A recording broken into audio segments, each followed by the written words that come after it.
program. Well, we want to wish you all the very best wherever you are, whatever you're doing right about now. Thank you so much for choosing WinFM, www.winnfm.com. And to begin today's program, we're very pleased to have with us the head of USAID. That's right, we have the head of USAID on the line, Mr. Clinton White. We say very good morning. Good morning to you, Mr. White. Yes, good morning, sir. Good morning, Clive. How are you doing? I'm doing fine. What's the weather like in Barbados?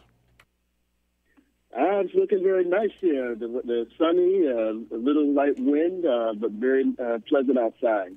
How about there in St. Kitts? Excellent. As soon as you get a chance to, open the borders, you should make a plan to come spend some time on St. Kitts. I highly recommend it. I've been there once already. When I first got here, it was actually my first trip to visit St. Kitts, and so I'm looking forward to getting back as well. All right, sir. Well, thank you very much for talking to us this morning. We wanted to know some more about USAID and what is being done in terms of the U.S. government's response to COVID-19. What support are you offering the Caribbean? And perhaps, by way of introduction, you could perhaps just give a little bio about USAID and the role you've played in recent days. And I don't have 5 days to give you to do that presentation, so I'm going to have to ask you to edit that, give us a summary. I know you're doing quite a lot. Sure, and thank you again for having me on your show. I also want to first say my thoughts and prayers are with you and all the people there in St. Kitts, as well as the rest of the Caribbean, as we all continue to fight this pandemic, and that people continue to stay safe and healthy. What I would like to say in terms of the U.S. government and USAID, in terms of what we're doing specifically, is, we've contributed more than $140 billion in terms of the U.S. government and global health assistance since 2011 alone, because diseases do not respect national borders. A healthier world means a healthier United States. And since the outbreak of COVID-19, the U.S. government has committed more than $900 million specifically aimed at fighting the pandemic abroad, with more to come. We're saving lives by improving public health, education, and increasing health care, laboratory, disease surveillance, and rapid response capacity in more than 120 countries. And, it's a united effort of the State Department, the United States Agency for International Development, the Health and Human Services, the Center for Disease Control, and our Department of Defense. We're all working together as part of an all-of-America response to support health systems, humanitarian assistance, economic security, and stabilization efforts worldwide, with $2.4 billion in emergency supplemental funding by our Congress. But more specifically, in terms of the Caribbean, the United States has contributed health assistance to the Caribbean for years, more than $236 million in the past 20 years alone. And currently, we have mobilized all our necessary resources to respond rapidly to the COVID-19 pandemic. Right now, $1.7 million has been made available through USAID to help 10 Caribbean countries. This includes the 6 OECS countries, Grenada, Dominica, Antigua, Barbuda, also Barbados, St. Kitts and Nevis, St. Lucia, St. Vincent, Grenadines, Suriname, Trinidad, and Tobago. By scaling up our risk communication efforts, providing water and sanitation, prevent and control infectious diseases in health facilities, managing COVID-19 cases, building laboratory capacity, and conducting virus surveillance. We work and collaborate with UN here also in the Eastern Caribbean with its resident coordinator. And, for example, UNICEF is one of our implementers. And they're working with the Ministries of Health in St. Kitts and Nevis and other countries, also with the Ministry of Social Development and Education, across this region for the safe operation of children's homes and juvenile detention centers, development of action plans for schools, and distribution of critical hygiene and prevention items such as safe drinking water containers and disinfectants. We're also, as part of our additional work outside of the 1.7, we're also working with the OECS Commission on COVID-19 secondary effects. So this is leading a comprehensive media campaign, including videos and posters, equipping parents and caregivers with information to support ongoing learning at home during the COVID-related school closures. So we're very proud of that work with the OECS, especially as part of our early learning program, that are working with not only the schools throughout the OECS, but also with the children within the effects of COVID-19. I also want to highlight in terms of more in the regional aspect of the Caribbean, but, the U.S. government, that funding that was provided to the International Atomic Energy Agency, they mobilized $6 million to provide test kits to St. Kitts and Nevis, as well as Antigua and Barbados, Dominica, Grenada, to help provide and contain the spread of COVID-19. And, these test kits each contain supplies for 2,000 testing samples, including non-consumable equipment that can be used to conduct additional testing, as well as a swab in regions that have been in high demand. We also have our Center for Disease Control and their Caribbean Regional Office in Kingston, Jamaica, is providing $3 million to Barbados, Guyana, Jamaica, Trinidad and Tobago, and the Caribbean Public Health Agency to boost its capacity to support countries of the Eastern Caribbean. So as you can see, not only is USAID and the work that we're doing continuing to do, but the writ large U.S. government is really, focused on working with the Caribbean. And even our Department of Defense, there was a recent announcement that you may have seen where they provided $104,000 in humanitarian assistance, working with SEDINA, the regional security system, and other partners to procure that valuable PPE protection equipment, which includes masks, swabs, gloves, hazmat suits, shoe covers, face shields, and goggles. And, we will continue to do this as we go forward.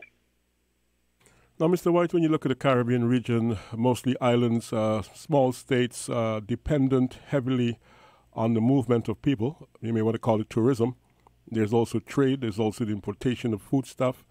What are some of the issues that you would want to share with us in terms of the COVID-19 challenge, the major challenges perhaps to the Caribbean?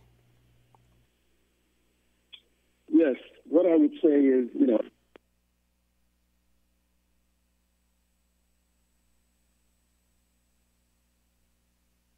Hello, Mr. White. All right, we seem to have lost Mr. White here for a moment. We'll try to see if we could resume that conversation. I was asking him to comment essentially on some of the peculiarities and the challenges facing Caribbean economies and Caribbean people as they attempt to deal with the COVID-19 issues as they arise. So we'll see if we can make contact with Mr. White and continue that conversation. In the meantime, let's hear from our partners while we try to resume our conversation with Mr. White as well.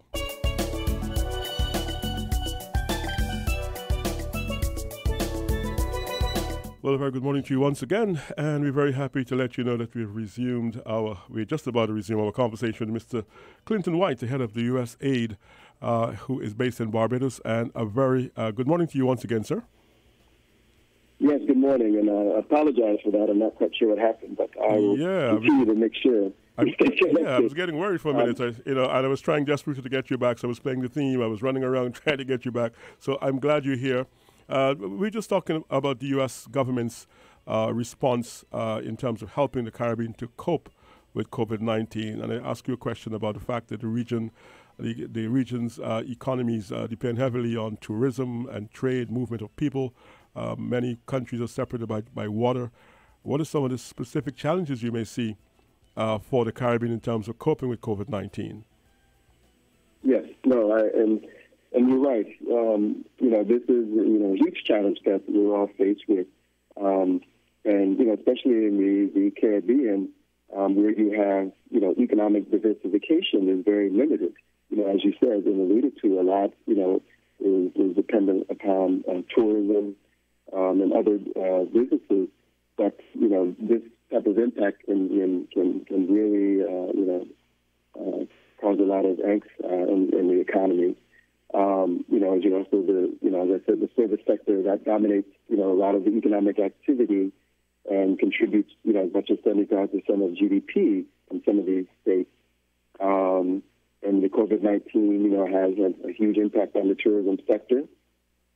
And, some of these Eastern Caribbean states are also net food and energy importers and, could be highly vulnerable to the sharp price swings.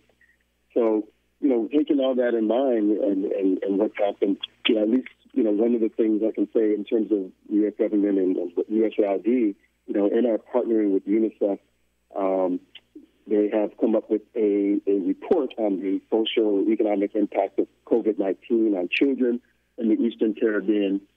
But also, as we begin to approach the hurricane season, the work that we do in terms of USAID as well as our other U.S. government counterparts has not stopped. Our work that we're continuing to do with youth continues on. The work that we're doing with early learning programs, helping, is still going on. Also, you may recall not too long ago, we made an announcement of $10 million of the Caribbean specifically on disaster resilience programs. So we'll be looking at, working with those national institutions and SEDIMA and others at CIMNH to ensure that we continue to support on resilience, given what's taken place with COVID as well.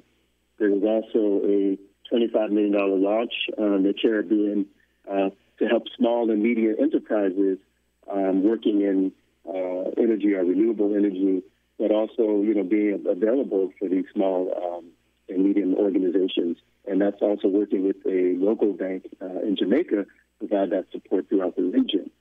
And then we also have our energy resilience program, which is a $25 million initiative on energy security, where we'll be working with Caribbean states on increasing and scaling services, as well as looking at the cost and those shocks, to be able to withstand shocks, similar to what's taking place now.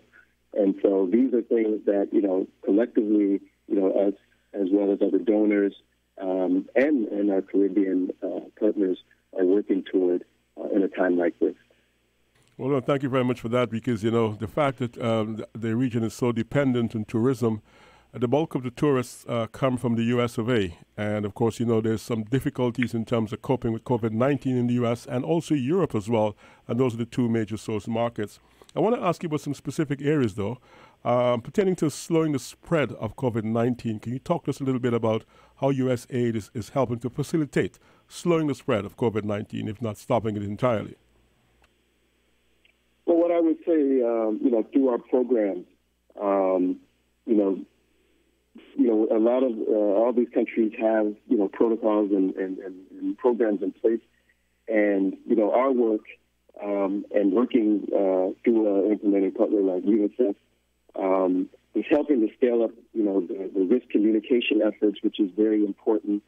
As I mentioned, providing the water and sanitation and the prevention and control of these diseases, as well as the laboratory capacity.